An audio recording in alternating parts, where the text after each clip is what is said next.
ബഹുമാനായ ശ്രീ ജോസ് കെ മാണിയെ നിങ്ങളുടെ പേരിൽ അഭിനന്ദിക്കാൻ ഈ സന്ദർഭം ഞാൻ ഉപയോഗിക്കുകയാണ്. ഇത് വലിയൊരു ത്യാഗ സമരമാണ്. ബഹുമാനായ മാണി സാറ് കേരള കോൺഗ്രസ് പാർട്ടിക്ക് നേതൃത്വം കൊടുത്ത കാലം മുതൽ ഇത്തരം ജനകീയ വിഷയങ്ങളിൽ അതിൽ കേന്ദ്ര ഗവൺമെന്റ് എടുക്കേണ്ട തീരുമാനമാണെങ്കിൽ ഡൽഹിയിൽ ഇവിടെ സമരം സംഘടിപ്പിക്കാനും കേന്ദ്രമന്ത്രിമാരെ ശ്രദ്ധയിൽപ്പെടുത്താനും എല്ലാം അന്ന് മാനസാന്റെ നേതൃത്വത്തിലുള്ള പാർട്ടി നേതാക്കന്മാർ അങ്ങനെ വന്നപ്പോൾ ഉദ്യോഗസ്ഥന്മാർ വെടിവെച്ച് കൊലപ്പെടുത്തി. അതാണ് കേരള കോൺഗ്രസ് പാർട്ടി ആവശ്യപ്പെടുന്നത്. ഒരു കാര്യം മാത്രം എനിക്ക് സൂചിപ്പിക്കാനുള്ളൂ. വനപാലകരുടെ ജീവൻ രക്ഷിക്കാൻ നിങ്ങൾ വെടിവെക്കുന്നുവെങ്കിൽ ഈ സംസ്ഥാനത്തെ കേരളത്തിലെ പാവപ്പെട്ട ഇന്ത്യയിലൊട്ടാകെയുള്ള പാവപ്പെട്ട കൃഷിക്കാരുടെ ജീവൻ രക്ഷിക്കാനും വെടിവെക്കാൻ നിയമമുണ്ടാകണം. ആ നിലയിൽ 1962 ശ്രീമതി ഇന്ദിരാഗാന്ധിയുടെ കാലത്ത് പാർലമെന്റിൽ പാസാക്കിയ നിയമമാണ് തടസ്സമായി ഉദ്യോഗസ്ഥന്മാർ പറയുന്നതെങ്കിൽ ആ നിയമത്തിൽ ഭേദഗതി ഉണ്ടാകണമെന്നാണ് കേരള കോൺഗ്രസ് പാർട്ടിയും ജോസ് കെ മാണിയും പാർലമെന്റിനകത്തും പുറത്തും ആവശ്യപ്പെട്ടുകൊണ്ടിരിക്കുന്നത്. ആര് പറയാതുള്ള പ്രശ്നം കൈകാര്യം സെബാസ്റ്റ്യൻ കുളത്തിനുണ്ട് ശ്രീ പ്രിയപ്പെട്ട ജോയി ജോസഫ് മുതലുകൊണ്ട് പുണ്യം പിഴയ്ക്കാത്ത സ്വപ്നം കൊടുക്കുക. അന്നമൊട്ടുന്നവരാണ് കർഷകർ. ശ്രീ ജോസ് കെ മാണി എംപിയെ ഈ സമരം ഉദ്ഘാടനം ചെയ്തതിനായി ആദരവോടെ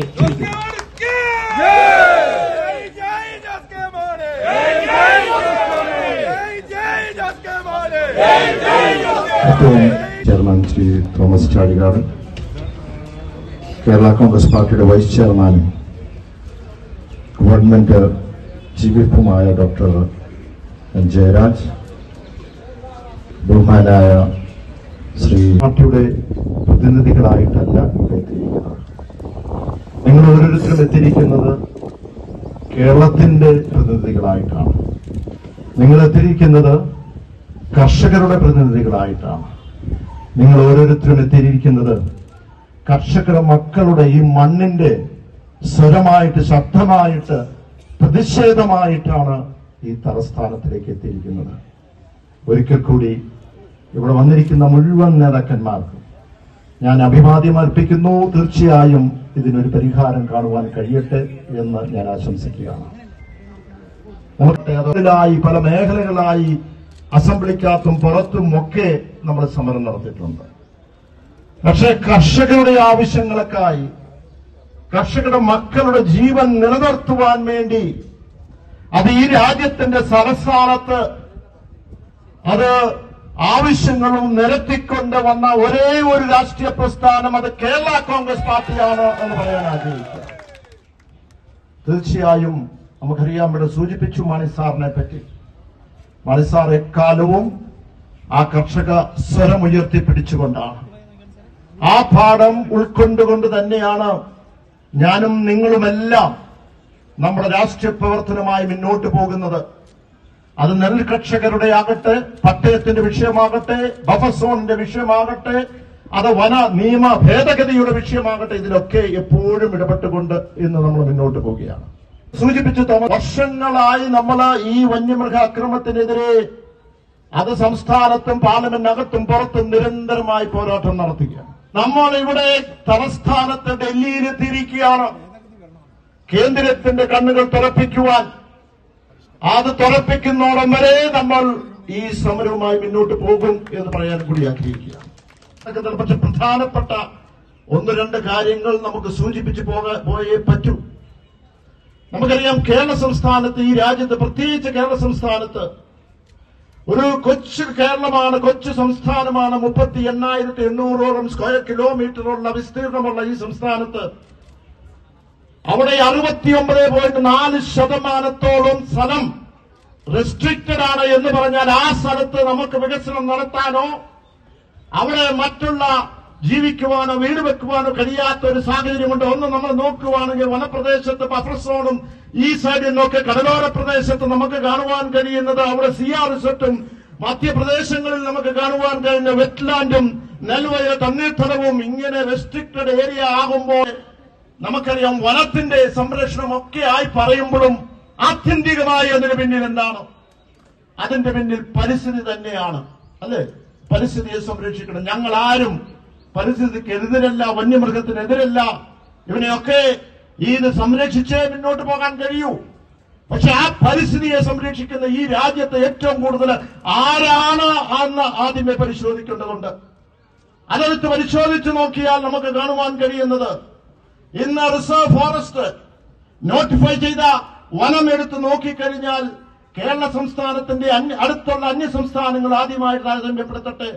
തമിഴ്നാടും ആന്ധ്രയും കർണാടകയും എടുത്ത് നോക്കിയാൽ അവിടെയൊക്കെ 19, 20, 21% കേരള സംസ്ഥാനത്ത് അത് 25, 26% വനമുണ്ട്. ഇനി വനത്തിനെ പറ്റി സംസാരിക്കണ്ട. കാരണം ലോകരാഷ്ട്രങ്ങൾ വനമല്ല ലക്ഷ്യമിടുന്നത്, വൃക്ഷാവരണമാണ്, വനാവരണമാണ്. കാരണം കുറ്റിക്കാടുകൾ മാത്രം പോരാ, വലിയ വൃക്ഷങ്ങൾ വേണം, എങ്കിൽ മാത്രമേ കാർബൺ അബ്സോർബ് ചെയ്യുകയുള്ളൂ, അല്ലെ? അങ്ങനെയാണെങ്കിൽ വൃക്ഷാവരണം എത്രയുണ്ട് എന്നുള്ളതാണ് ലോകരാഷ്ട്രങ്ങൾ ശ്രദ്ധിക്കുന്നത്. ആ ലോകരാഷ്ട്രങ്ങൾ ശ്രദ്ധിക്കുമ്പോൾ വൃക്ഷാവരണമുള്ള പ്രദേശം അത് അന്യ സംസ്ഥാനങ്ങളുമായി താരതമ്യപ്പെടുത്തുമ്പോൾ മറ്റ് സംസ്ഥാനങ്ങളിൽ അത് കർണാടകയാകട്ടെ, ആന്ധ്രാപ്രദേശ് ആകട്ടെ, തമിഴ്നാടാകട്ടെ, അവിടെ 23, 24 ഒക്കെ 25% ഫോറസ്റ്റ് കവർ എന്ന് പറയുന്ന വനാവരണം, വൃക്ഷാവരണം അത് ദേശീയ തലത്തിൽ 5 വർഷത്തിന് ശേഷം 33% ലക്ഷ്യമിടുന്നത്. പക്ഷേ കേരള സംസ്ഥാനത്ത് എത്രയാണ്? 54% ഈ കൊച്ചു കേരളത്തില്. 54% ഈ കൊച്ചു കേരളത്തിൽ എന്ന് മാത്രമല്ല, വനം വകുപ്പ് ഒന്ന് കേസെടുത്തിട്ട് ആ കേസിൽ നിങ്ങൾ തെറ്റ് ചെയ്തു എന്ന് പറയുന്ന മാത്രമല്ല, നമ്മുടെ ഉത്തരവാദിത്തമാണ്, നമ്മൾ നിരപരാധിയാണ് എന്ന് തെളിയിക്കേണ്ട ഉത്തരവാദിത്വം നമ്മളിലേക്ക് വന്ന് വീഴുകയാണ്. അത് മാത്രമല്ല, നമ്മൾ കേസുകൾ മാസങ്ങളോളം വർഷങ്ങളോളം ഇത് നീണ്ടുപോകുന്നു എന്നതാണ്. ഞാൻ ചുരുക്കട്ടെ, ഇന്ന് വനംവകുപ്പ്, ഇന്ന് വന്യജീവി സംരക്ഷണ ബിൽ ഒരു ക്ലോസ് ഉണ്ട്. അത് 11(2) അതിനകത്ത് പറയുന്നത് എന്താണ്? അതിനകത്ത് പറയുന്നത് killing or wounding in good faith any wild animal for defence by oneself or anyone else is not a crime എന്ന് പറഞ്ഞാൽ, ഇന്ന് വന്യമൃഗം ജനവാസ കേന്ദ്രത്തിലേക്ക് വരികയും അവിടെ അക്രമകാരികളായ ഈ വന്യമൃഗം നമ്മളെ കൊലപ്പെടുത്താൻ ശ്രമിക്കുമ്പോൾ അത് സ്വയം രക്ഷയ്ക്ക് വേണ്ടി എനിക്കോ എന്റെ കൂടെയുള്ള ആളിനോ അതിനെ വെടിവെച്ച് അതിനെ കൊലപ്പെടുത്തുന്നത് ഒരു ക്രൈം അല്ല എന്നാണ് കൃത്യമായിട്ട് പറഞ്ഞിരിക്കുന്നത്. പക്ഷെ ഇപ്പൊ എന്താ സംഭവിക്കുന്നത്? നമുക്കെതിരെ ഞാൻ നേരത്തെ സൂചിപ്പിച്ച പോലെ കൃത്യമായ ഒരു കേസ് അങ്ങ് എടുക്കുകയാണ്. ആ കേസ് എന്ന് സൂചിപ്പിച്ചത് എന്ത് കേസാണ്? നിങ്ങളാണ് കുറ്റക്കാരൻ. ആ കേസെടുത്ത് ഫോറസ്റ്റ് ഉദ്യോഗസ്ഥൻ വന്ന് കേസെടുത്ത് ആ കേസിന് ഉത്തരം പറയേണ്ടതും അത് തെളിയിപ്പിക്കേണ്ടതും നമ്മൾ നിരപരാധിയാണ് തെളിയിപ്പിക്കേണ്ട ഉത്തരവാദിത്വം അത് നമ്മുടേതായി മാറുകയാണ്. ആ കേസെടുക്കുന്നതിന് കുഴപ്പമില്ല. എന്ത് കേസാണ് എടുക്കേണ്ടത്? ഇപ്പോൾ ഒരു ആനക്കൊമ്പ് അല്ലെങ്കിൽ വന്യമൃഗമാണെങ്കിൽ നമുക്കറിയാം, ഇന്ന് പൊതുസമൂഹത്തിൽ ഇന്ന് കേരള സംസ്ഥാനത്ത് ചർച്ച ചെയ്യുന്ന വിഷയമാണ്, നമ്മൾ ഏറ്റെടുത്ത വിഷയമാണ് കടൽ ഖനനം, അല്ലെ? അതുമായി ബന്ധപ്പെട്ട് നാളെ തന്നെ ഈ ജന്തമന്ദിറിൽ അതിന്റെ പ്രതിഷേധമായി മത്സ്യത്തൊഴിലാളികൾ കേരളത്തിൽ നിന്ന് പോന്നിട്ടുണ്ട്. അവരുടെ ധർണയും കേരള കോൺഗ്രസ് പാർട്ടിയുടെ ആഭിമുഖ്യത്തിൽ നടത്താൻ പോവുകയാണ്. ഞാൻ ചോദിക്കട്ടെ, ഇന്ന് പരിസ്ഥിതിയുമായി ബന്ധപ്പെട്ട ഏറ്റവും കൂടുതൽ വിഷയങ്ങൾ ഉണ്ടാകുന്നത് കടലിലല്ലേ? ഇന്ന് ആഗോള താപനം എന്ന് പറയുമ്പോൾ, ഗ്ലോബൽ വാർമിംഗ് എന്ന് പറയുമ്പോൾ ഈ രാജ്യത്ത് ഏറ്റവും 60-65% സമുദ്രമാണ്. സമുദ്രത്തിൽ ഉണ്ടാകുന്ന ചൂടാണ് നീരാവിയായി, അവിടെ മഴയായി, അവിടെ കടൽക്ഷോഭമായി ഇന്ന് ഏറ്റവും കൂടുതൽ തകർച്ച ഉണ്ടാകുന്നത്. ഇന്ന് ക്ലൈമറ്റ് മാറുന്നത്, കാലാവസ്ഥ മാറുന്നത് ഈ കടലിലെ ചൂടുമായി ബന്ധപ്പെട്ടാണ്, അല്ലെ? ഈ കോൺഫറൻസിലും ഞാൻ ആവശ്യപ്പെട്ടു, ഇതുമായി ബന്ധപ്പെട്ട ഒരു ഡിസാസ്റ്റർ മാനേജ്മെന്റിൽ ഉൾപ്പെടുത്തണം. ഇങ്ങനെ ഒരു വന്യമൃഗം പുറത്തേക്ക് വരും, അക്രമകാരികളെ വന്യമൃഗം പുറത്തേക്ക് വന്നു കഴിയുമ്പോൾ അത് ഡിസാസ്റ്റർ മാനേജ്മെന്റിൽ ഉൾപ്പെടുത്തണം എന്നുള്ളതാണ്. ഒരു ദുരന്തമായി ഇതിനെ പ്രഖ്യാപിക്കണം. ഈ ദുരന്തം എന്ന് പറയുമ്പോൾ മണ്ണിടിച്ചിലോ വെള്ളപ്പൊക്കമോ മാത്രമല്ല, വലിയൊരു ടെററിസ്റ്റ് വന്നു കഴിഞ്ഞാൽ, ഒരു ഭീകരപ്രവർത്തനം ഉണ്ടായാൽ ഉടനെ തന്നെ നമുക്ക് അറിയാൻ, ഉടനെ തന്നെ അവരെ വെടിവെച്ച് വീഴ്ത്തും. മാവോയിസ്റ്റ് നമുക്ക് കണ്ടു. അവിടെ ജനങ്ങളെയാണ് വെടിവെച്ച് വീഴ്ത്തുന്നത്. ഇവിടെ ഒരു വന്യമൃഗത്തിന് വെടിവെക്കാൻ പറ്റത്തില്ല. കളക്ടർ പറഞ്ഞാൽ പറ്റത്തില്ല, ഡിസ്ട്രിക്ട് മജിസ്ട്രേറ്റ് ആണ്. അവിടെ എന്താ വേണ്ടത്? അവിടെയും നമുക്ക് വേണ്ടത് ഈ പറഞ്ഞ ദുരന്തമുണ്ടാകുമ്പോൾ അതൊരു ദുരന്തത്തിലേക്ക് അല്ലെങ്കിൽ ഒരു ഡിസാസ്റ്റർ മാനേജ്മെന്റിൽ ഉൾപ്പെടുത്തിയാൽ എന്താണ് പ്രയോജനം? ഉൾപ്പെടുത്തിയാൽ അവിടെ ഡിസ്ട്രിക്ട് മജിസ്ട്രേറ്റ് എന്ന് പറഞ്ഞ കളക്ടർക്ക് ഒരു ഓർഡർ ഇടാൻ കഴിയും. ഇവിടെ സൂചിപ്പിച്ചു, കോട്ടയം ജില്ലയിൽ കനമഴയില് കാട്ടുപോത്ത് വന്ന ഒരു കർഷകരെ കൊലപ്പെടുത്തി കഴിഞ്ഞപ്പോൾ വലിയൊരു അവിടെ മുഴുവൻ 2 ദിവസമായി ഇത് ഓടി മുഴുവൻ നശിപ്പിക്കുന്നു. ജനങ്ങൾ പരിഭ്രാന്തി ആയിട്ട് വീട്ടിനകത്തിരിക്കുക. അപ്പൊ കളക്ടർ പറഞ്ഞിട്ടു അതിനെ വെടിവെക്കുവാനായിട്ട്. ചീഫ് വൈൽഡ് ലൈഫ് വാർഡൻ പറഞ്ഞു വെടിവെക്കാൻ പറ്റത്തില്ല, പോലീസ് വെടിവെച്ചാൽ ഞങ്ങൾ കേസെടുക്കും. അപ്പൊ എന്താണ് സംഭവിക്കുന്നത്? നമ്മുടെ ഭരണഘടനയിൽ തന്നെ, കോൺസ്റ്റിറ്റ്യൂഷനിൽ തന്നെ റൈറ്റ് ടു ലൈഫ്, ആർട്ടിക്കിൾ 21, അതിനൊരു കോൺട്രഡിക്ഷൻ അല്ലേ? അവിടെ റൈറ്റ് ജീവിക്കുവാനുള്ള അവകാശം നമുക്ക് തന്നിട്ടുണ്ട്. സെൽഫ് ഡിഫൻസിന് ഈ പറഞ്ഞ CRPC തന്നിട്ടുണ്ട്, IPCയിൽ 99 പ്രകാരം തന്നിട്ടുണ്ട്. പക്ഷേ വന്യമൃഗത്തിന് നമുക്ക് അവിടെ ഒരു സെൽഫ് പ്രൊട്ടക്ഷൻ തരുന്നില്ല. അവിടെ ഒരു പ്രതിസന്ധി ഉണ്ടായിരിക്കണം, അതിന് പരിഹരിക്കണം എന്നുണ്ടെങ്കിൽ ഇപ്പോൾ ഡിസാസ്റ്റർ മാനേജ്മെന്റ് ഉൾപ്പെടുത്തിയാൽ കളക്ടർക്ക് അവർക്ക് തീരുമാനമെടുക്കാം, അവർക്ക് കമ്മിറ്റിയെ രൂപീകരിക്കാം, അവർക്ക് ഒരാളെ ഡെപ്യൂട്ടി ചെയ്ത് തന്നെ വെടിവെക്കാൻ പറയാം. മാത്രമല്ല ഇമ്മീഡിയറ്റ് ആയിട്ട് ഉടനടി കോമ്പൻസേഷൻ കൊടുക്കുവാനും കഴിയും എന്നുള്ളതാണ്.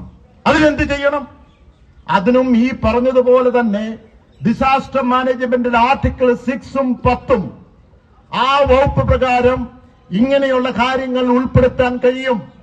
അപ്പോൾ ഇതിനു വേണ്ടി അതൊരു പക്ഷേ വനം വകുപ്പും അതോടൊപ്പം തന്നെ ആഭ്യന്തര വകുപ്പുമായി ബന്ധപ്പെട്ട് വേണം ഇതിന്റെ നടപടികളിലേക്ക് മുന്നോട്ട് പോകാൻ. അതിന് പൂർണ്ണമായും നേരത്തെ പറഞ്ഞ ആ വകുപ്പും വന്യജീവി സംരക്ഷണ ബില്ലിലുള്ള ആ വകുപ്പും ഇന്ന് പാർലമെന്റിൽ പോകാതെ തന്നെ അതിന് നടപടി എടുക്കാൻ കഴിയുമോ? ഡയറക്ഷൻ കേന്ദ്രത്തിൽ നിന്ന് പോകണം എന്നുള്ളതാണ് കേരള കോൺഗ്രസ് പാർട്ടി മുന്നോട്ട് വെക്കുന്നത്. ഇത് കേരള കോൺഗ്രസിന്റെ ശബ്ദമല്ല, ഇത് അവിടെയുള്ള കർഷകരുടെ ശബ്ദമാണ്, മക്കളുടെ ശബ്ദമാണ്, അവിടെ രോക്ഷമാണ്. ആ രോക്ഷത്തിന് പരിഹാരം കാണുന്നത് പോലെ നിങ്ങളോടൊപ്പം നമ്മളെല്ലാവരും ഉണ്ടാവും, ഞാനും ഉണ്ടാകുമെന്ന് മാത്രം പറഞ്ഞുകൊണ്ട് ഈ ധർണ വിജയത്തിൽ എത്തുന്നോടം വരെ മുന്നോട്ട് പോകുമെന്ന് പറഞ്ഞുകൊണ്ട് ഞാൻ ഉദ്ഘാടനം ചെയ്യുന്നു. നന്ദി, നമസ്കാരം. പാർട്ടിയുടെ സ്റ്റിയറിംഗ് കമ്മിറ്റി അംഗങ്ങൾ, മാധ്യമ സുഹൃത്തുക്കൾ, ചടങ്ങിൽ പങ്കെടുക്കുന്ന നമ്മുടെ പോഷക സംഘടനാ നേതാക്കന്മാർ ഉൾപ്പെടെയുള്ള പ്രിയപ്പെട്ടവരെ, അത് മിസ്യൂസ് ചെയ്യാൻ ഉടനെ തന്നെ കുറ്റക്കാരനാണ് എന്ന് പറഞ്ഞ് അത് കേസെടുക്കുകയാണ്. അത് പാടില്ല. അതിനൊരു ഡയറക്ഷൻ തീർച്ചയായിട്ടും കേന്ദ്രത്തിൽ നിന്ന് ഇങ്ങോട്ട് വരണം. മാത്രമല്ല ഇതൊരു ഡിസാസ്റ്റർ മാനേജ്മെന്റിൽ ഉൾപ്പെടുത്തണം. അത് ഏറ്റവും പ്രധാനമാണ്. ആ ഡിസാസ്റ്റർ മാനേജ്മെന്റ് ഉൾപ്പെടുത്തുമ്പോൾ വളരെയധികം കാര്യങ്ങൾ ചെയ്യാൻ കഴിയും. അതൊരു മജിസ്ട്രേറ്റ്, ഡിസ്ട്രിക്ട് മജിസ്ട്രേറ്റ് ഇടപെടാനും കഴിയും. ഞാനത് ഇത് കേരള കോൺഗ്രസ് പാർട്ടിയെ സംബന്ധിച്ചിടത്തോളം നമ്മൾ ഒരു വർഷങ്ങളായി ഇന്നും ഇന്നലെ തുടങ്ങിയത് അത് അത് സംസ്ഥാനത്തുമൊക്കെ ഇതുമായി ബന്ധപ്പെട്ട് കേന്ദ്ര സർക്കാർ എന്തൊക്കെ കാര്യങ്ങൾ ചെയ്യണം ഈ വന്യജീവി ആക്രമണം തടയാനും ജനങ്ങളെ സംരക്ഷിക്കാനും എന്നാണ് കേരള കോൺഗ്രസ് ആവശ്യപ്പെടുന്നത്? ഇതിനകത്ത് നമുക്ക് പൂർണ്ണമായിട്ടൊരു അമെന്റ്മെന്റിന്റെ ആവശ്യമില്ല. അതാണ്. ഓക്കെ എന്തായാലും സമരം